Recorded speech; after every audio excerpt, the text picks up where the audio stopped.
Okay, so thank you for practically almost 40 subs. Means a lot. um, Also, I got a comment from Catfish.Reads. Bro, she's. I either go and tell Sushi Rollian, that one other person I forgot, um, Nugget user, or she's gonna go tell them. I don't know, but bro, this probably isn't even gonna get out there because it's longer than like 15 minutes. But yeah, enjoy the story.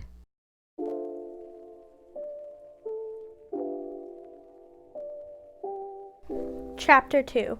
This Old House. Day 1, Monday afternoon. Late in the afternoon, Harper lay on the floor of her sweltering room, fanning herself with a pretty folding fan that opened to a picture of a blossoming cherry tree. Her migraine had gone away, but she was still surrounded by boxes, and she had no energy to unpack. The only things she had managed to put away were her clothing and all her precious breakables. Her prized Totoro and Spirited Away character figurines from Studio Ghibli, and a black laced jewelry box with a butterfly design in mother of pearl that her grandma had brought back from Korea. She piled her long, thick, dark brown hair loosely on the top of her head, but still sweat trickled down her neck. I hate this place. She longed for the air-conditioned luxury of her old New York City apartment. Summer might be unbearably hot in New York, but there were plenty of places you could duck for some cold, refreshing air conditioning. Here in their Washington, D.C. neighborhood, the closest store was over 2 miles away, and it was just too hot to walk. Her older sister had her driver's license, but probably wouldn't want to go out. She was too busy chatting online with her friends. Harper could only hope one of her parents would stop unpacking and head out to the mall. She closed her eyes and thought of all things cold. Laying face down on an ice skating rink, sticking her head in the freezer, eating a cold, sweet ice cream. Ice cream! Who wants to go out for some ice cream? A voice hollered. Harper's eyes flew open in amazement. Wow, I'm good, she grinned. Harper, come on! Shouted Michael as he thundered down the stairs, squealing ecstatically. Harper shook herself from her thoughts and dragged herself off the floor. In the hall, her sister's door opened, letting out a cool draft from the electric fan blowing in her room. Hey! Harper glared in disbelief. How come you got a fan in your room and I don't? She started to walk into Kelly's room, but she was blocked when Kelly closed the door behind her. I have a fan because I'm studying for the SATs, doofus, Kelly said. Don't even think about going into my room. Without moving from her position in front of her door, Kelly shouted, Mom, can you get me a mocha frappuccino? As soon as she heard an affirmative, Kelly went back into her room and slammed the door. With an aggressive sigh, Harper stomped down the stairs. Mom, it's not fair! You and Dad have a ceiling fan in your room. Michael's room is cool, and now Kelly has her own fan, she whined. It's so hot in this house. Why can't I have one too? You can sleep with me in my room, Harper, Michael said. I don't mind. No way, she said, ruffling his hair. You sleep like a wild man. I'd be one big bruise by morning. Not to mention how weird the abnormal chill in his room was. No way was she sleeping in there. As she came downstairs, her mother was checking her face and hair in an elaborate gold-fashioned frame mirror in their foyer. Harper always felt like a circus elephant compared to her mother's petite gracefulness. It didn't help that Kelly was Yuna's clone. At 12, Harper was already 4 inches taller than her mother and her older sister. She glanced for a brief moment into the foyer mirror, reaffirming once again that she looked nothing like her mother. Her face was round, not oval. Her dark hair was wavy, her cheeks covered in freckles instead of being smooth and clear. The one thing that she did inherit was her mom's narrow monolid eyes, only without her mom's long full lashes.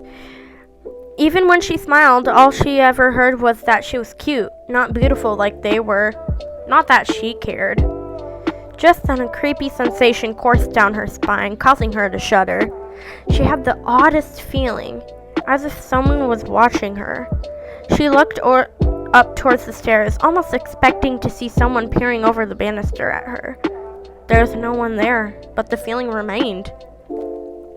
She backed up until she was right next to the foyer mirror and reached out to put her hand on the ornate golden frame. There was something comforting about this antique mirror. It had been in their family for as long as she could remember.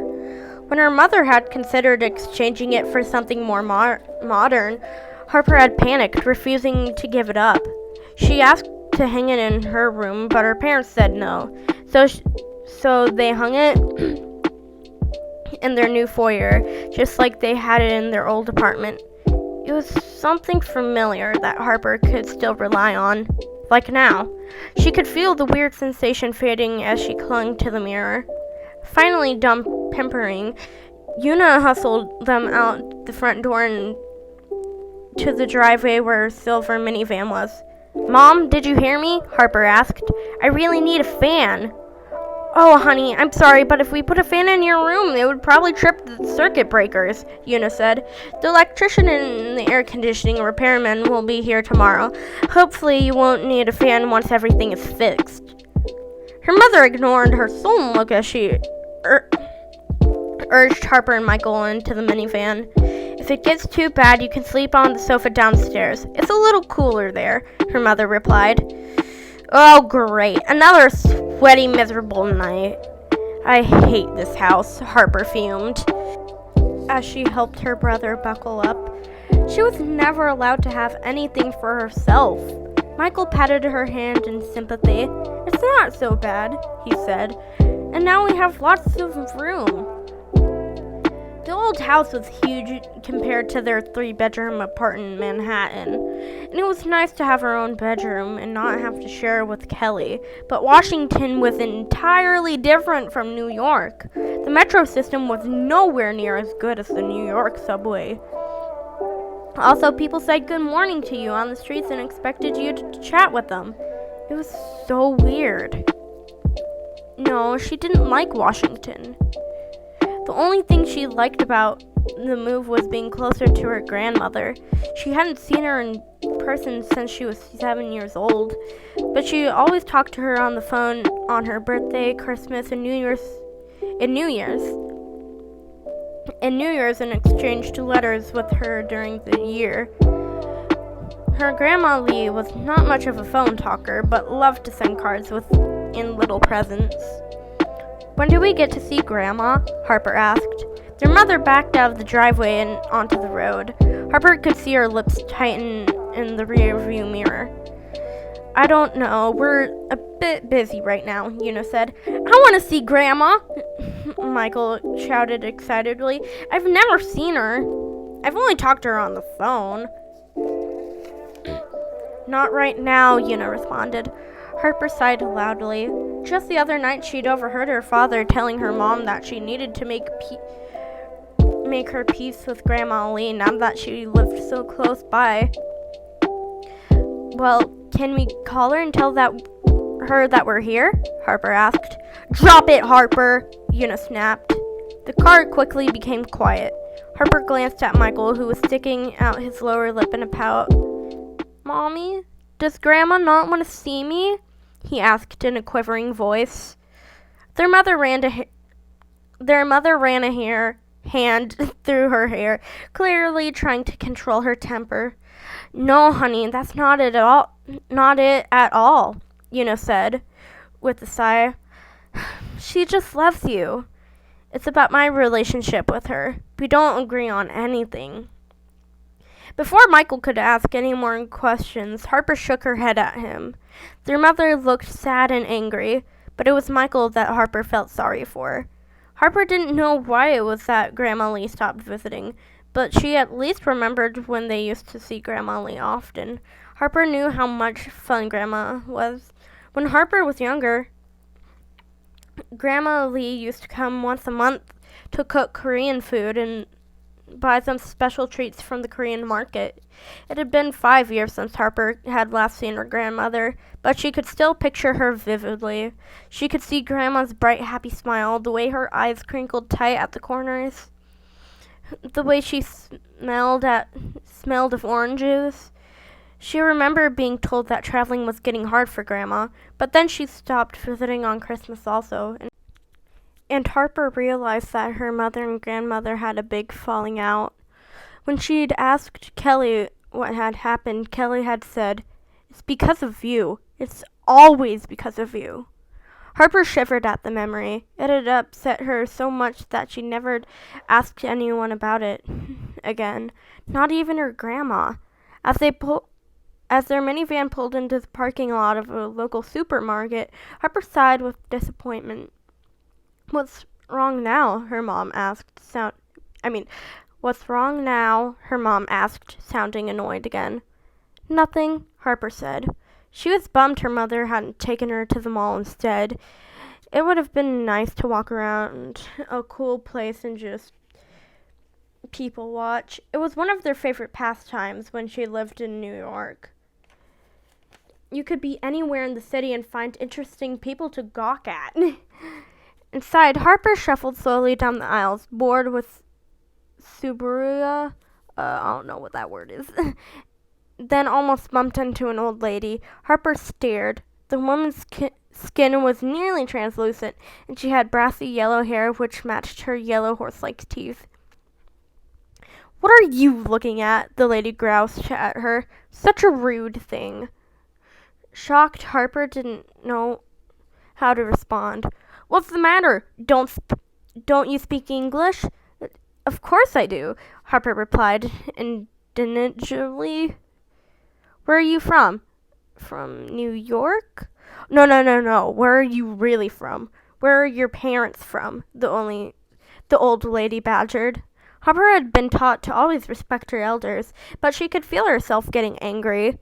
Harper knew exactly what the old lady wanted to know. She was angling to find out what foreign country she was from. She had heard this question many times before and it always upset her. It made Harper feel like she didn't belong.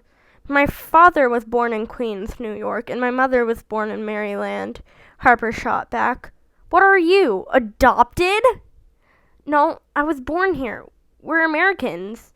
"Not with that face, you're not," the old lady said. Harper felt like she had been slapped. Anger raged through her. But before Harper could yell at the old lady and call her a racist, her mother appeared, holding Michael's hand. "What seems to be the problem?" Una asked, putting a calming hand on Harper's back. "Now I can tell you are Chinese," the old lady replied. "I don't know why Chinese people can't teach your children better manners. We don't stare in this country. It's rude." "I'm not Chinese," Una replied in a mild manner. "I'm actually Korean, and I'm sorry if my daughter did anything to offend you. She's a very well-mannered and would never be rude on purpose." Una gave the old lady a sharp glance. "Unless she'd been provoked." "What are you implying? Have a nice day." Una cut her off and quickly led Harper and Michael into another aisle. When they were safely away, Una let Harper go. "Are you okay, honey?" Harper was still upset. "I've never had an old person be racist to me before." Her mother's face looked sad. "They come in all shapes, sizes, colors, and ages," she said. "But don't let them hurt you. That's giving them the power they don't deserve." "She said I couldn't be American with a face like mine." "She's just jealous of your beauty," her mother said as she reached over to grab Harper by the cheeks and kiss her nose. "Yeah, Harper, you're beautiful. Michael said. That old lady wasn't. Michael, Una chided. That's not nice. Well, she was mean to Harper, and I don't like her, he said, folding his arms. Besides, she had yellow teeth and bad breath. Michael, Una said in a stern voice, but Harper could see she was trying not to laugh. Harper had to smile at her little brother's irritateness. She could feel her anger and hurt dissipate as she listened to his endless chatter. 15 minutes later, they carted or catered their popsicles and groceries to the car and headed home. When they got there, Michael made a beeline for his bedroom, with Harper following slowly behind. As soon as he entered his room, he began talking to his imaginary friend. Harper took the last bite of her popsicle and she lingered outside his open door, listening uneasily to his conversation. Suddenly, he was quiet, and when he spoke again, his voice lowered as if worried. Harper leaned closer. I'm sorry I didn't get you one. You want some of mine? I can share. There was a slight thudding sound, and then Michael cried out in dismay. What'd you do that for? Harper quickly ran into the room and saw Michael picking up the pieces of his popsicle. It had been smashed, and his lips were quivering as he tried to clean up the blue stain that was spreading on his rug. What happened? Harper asked. She grabbed some tissues and began to wipe up the mess. Billy's mad because I didn't bring him a treat, Michael said. He knocked mine onto the rug and said that now we both don't get any. Harper would have laughed if Michael hadn't looked so upset. It was pretty creative for an excuse for dropping a popsicle. Well, that's a rotten thing for him to do, Harper said. Tell you what, let's go downstairs and eat another one on the porch. Michael shook his head sadly. I don't feel like it anymore. I need to stay here and play with Billy. Harper froze at his words, goose flesh rising across her forearms. A wisp of a memory floated through her head, but she couldn't catch the details. Whatever it was, it made her uneasy. Leaning over, she picked up Michael and swung him around. Oh yeah? I don't think so. I want another popsicle, and I need a good reason to get one. You're my excuse. Harper carried him out into the muggy hallway. Giggling, Michael wriggled out of her arms and ran down the stairs first. I'm gonna beat you, he shouted. As Harper began to follow him, Michael's door slammed shut abruptly. Harper stared at his room in shock. It was probably just a draft or these shaky wooden floors, she said to herself. Stupid old house. Suppressing a shudder, she hurried away, afraid to look behind her. Harper's Stupid DC Journal. Entry 2. Things I hate. 1. DC's too hot and humid. 2. No stores close enough to walk to. 3. This house is so old and creepy and it smells bad sometimes. 4. Nightmares. Ever since moving here, I've been having awful nightmares. They're so vivid and detailed. I can feel myself thinking and acting and moving in such a real way. But it's just in my head, right? Sometimes I'm not even sleeping. I'm just kind of sitting there and all of a sudden I'm in a dream. It's like watching a horror movie where the character who you know is about to die next thing is heading toward the danger instead of running away like any smart person would. And you could see the horrified expression as it dawns on them how dumb they've been. I hate those movies. Fact. Real people run away from danger. But in my dream, I'm the one who's walking right into the monster's trap, and no matter how much I try, I can't make myself stop. Except the thing is, I never get to the end. I wake up as right as I head into the darkness. Yeah, that's what my dreams are like. Super frustrating. I know that if I could just stay in the dream a little longer, I'd find out what happened to me at Briarly, and then I could stop writing in this stupid journal. No offense, journal. It's just that trying to remember is like swimming through Jell-O. My memory is cloudy and it's messed up. I'm not sure that what's real and what's my imagination, what's fact and what's fiction. Fact. There's a fire at my old school. Fact. I got sent to Briarley, a mental health institute for children in New York. Fact. A terrible accident happened there that left me with 2 broken arms, a broken collarbone, and several broken ribs. Fiction. I hurt myself. I remember the police coming and asking me lots of questions that I couldn't answer. It was a police officer who told me how Briarley claimed they had done nothing wrong and that I must have done this to myself. But the police officer said that it was impossible. Emergency room doctors examined my injuries and concluded that they, quote-unquote, they would have been sustained by my grateful fall or violent trauma, end quote. Whatever that means. To make things worse, the surveillance video for the night was filled with static and glitches. The only person who knows what happened to me that night is me, and I can't remember anything. The doctors call it a quote-unquote dissociative amnesia. The trauma to the head and the trauma to the event were too great for my brain to process, so I forgot it all. My parents sued Briarley. The hospital administration didn't want to go to trial, and so they gave me a lot of money in a settlement, which my parents put into something called a trust that's just for me. It's supposed to be enough to live on for the rest of my life, but I think I'd rather have my memory back.